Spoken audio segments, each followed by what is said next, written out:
बिल्लाहिमिनश्शैतानिर्रजीम बिस्मिल्लाहिर्रहमानिर्रहीम अस्सलामु अलैकुम रहमतुल्लाहि बरकातुहू रब्बी यस्सिर वला तुअस्सिर व तम्मिम बिल खैर। कल हमने लिया था माजी की गर्दान, आज भी हम माजी की गर्दान लेंगे। माजी क्या है? माजी यानी जो कल गुज़र गया उसे माजी कहते हैं। मिसाल के तौर पर कल मैं बाज़ार गई थी, ये माजी हो गया है। अब हम इसके बाद इसकी गर्दान देखेंगे क्या है। जलसा, जलसा यानी वो बैठा के लिए कहा जाता है। अब हम इसके बाद देखेंगे दूसरे।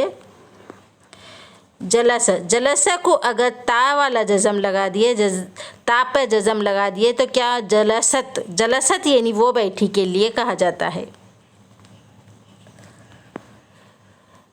जलसा, जलसा को अगर ता लगा दिए तो जलस्ता हो जाएगा। जलस्ता यानी तू बैठा वाहिद मुज़क्कर के लिए होगा। अब हम इसके बाद देखेंगे।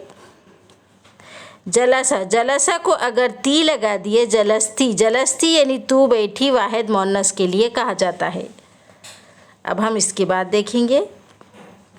जलसा, जलसा को अगर तू लगा दिए जलस्तु, जलस्तु यानी मैं बैठी या मैं बैठा के लिए कहा जाएगा। वाहिद मुज़क्कर या मुअन्नस के लिए कहा जाता है।